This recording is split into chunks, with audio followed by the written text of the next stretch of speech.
Guys, तो हमारे पास एक नया क्वेश्चन है। क्वेश्चन है a tent is in the shape of a cylinder surmounted by the conical top.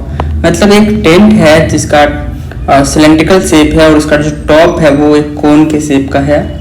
The height and the diameter of the cylinder cylindrical part is 2.1 and 4 metre. तो पहले हम इसका फिगर बनाते हैं। तो ये फिगर हमारा ऐसा होगा कुछ, इसका कोनिकल टॉप है और ये सिलेंड्रिकल शेप का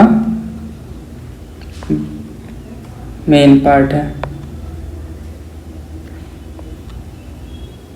हाँ, तो कह रहा है कि सिलेंड्रिकल पार्ट का जो हाइट और सिलेंड्रिकल पार्ट का डायमीटर 4 है। तो डायमीटर लिखेंगे d बराबर 4 है मीटर, तो रेडियस यहाँ से निकल जाएगा 2 मीटर क्योंकि 4 का हाफ हो जाएगा।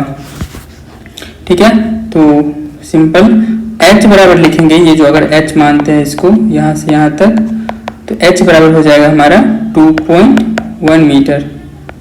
ठीक है, अब आगे बढ़ते हैं। And the slant height of the top is 2.8 metre. इसका जो सेलेंट हाइट है ना ये, ठीक है, इसको हम L से रिप्रेजेंट करेंगे और L जो है सेलेंट हाइट होता है वो दिया हुआ है 2.8 मीटर, तो लिखेंगे 2.8 metre. Clear. Find the area of canvas used for making the tent.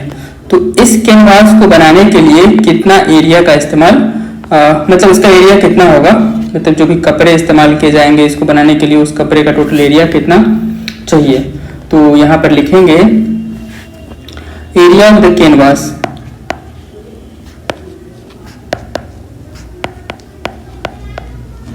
ठीक है, तो वो एरिया ऑफ कैनवास में क्या लिखेंगे यहाँ पर, तो यहाँ पर हमको लिखना होगा, ध्यान से देखना आप, ये जो सिलेंड्रिकल कोनिकल पार्ट है वो कोनिकल पार्ट का कर्व सरफेस एरिया यानी कि CSA ऑफ कोन प्लस में ये जो पार्ट है सिलेंड्रिकल पार्ट उसका curve surface area CSA of cylinder. ठीक है, तो अब दोनों का फॉर्मूला हम लोग लिखते हैं, उसके बाद हम लोग सॉल्व करते हैं इसको।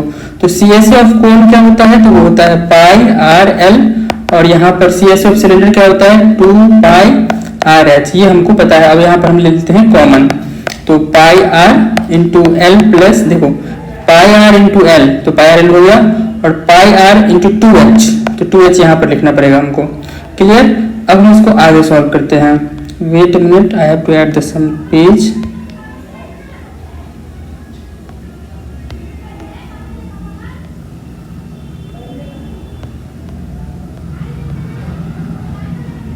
एक मिनट, ये कुछ नहीं है, ठीक है, इसको छोड़ देना आप, मैं यहाँ से सॉल्व कर रहा हूँ। तो पाई का वैल्यू होता है 22/7 और हमें पता है रेडियस हमारा दिया हुआ है 2 मीटर।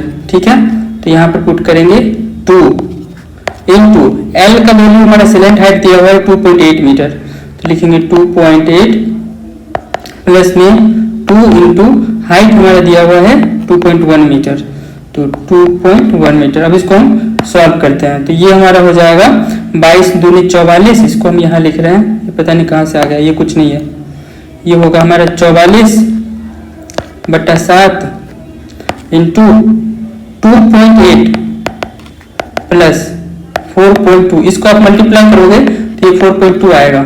ठीक है, हाँ, अब देखो 44/7 मल्टीप्लाई 8, ये हो जाएगा हमारा पॉइंट में 8 और 10 का 0 हाथ में बचा 1, 3 2 और 1 3 और 4 7, तो ये हमारा 7 हो जाएगा 7.0। और क्या करेंगे, इसको हम काट देंगे ऐसे, ये 7.0 और ये 7 से 7 कैंसिल हो गया, तो यह हमारा 44 मीटर स्क्वायर। ठीक है, तो ये हमारा आंसर आएगा फर्स्ट का। क्लियर, मुझे कहा था कि कितना एरिया का टेंट यूज होगा। ठीक है, तो उसका एरिया हम निकाल चुके हैं, यह है 44 मीटर स्क्वायर। अब क्वेश्चन को हम आगे पढ़ते हैं। Also find the cost of the canvas for the tent at the rate of 500 per meter square।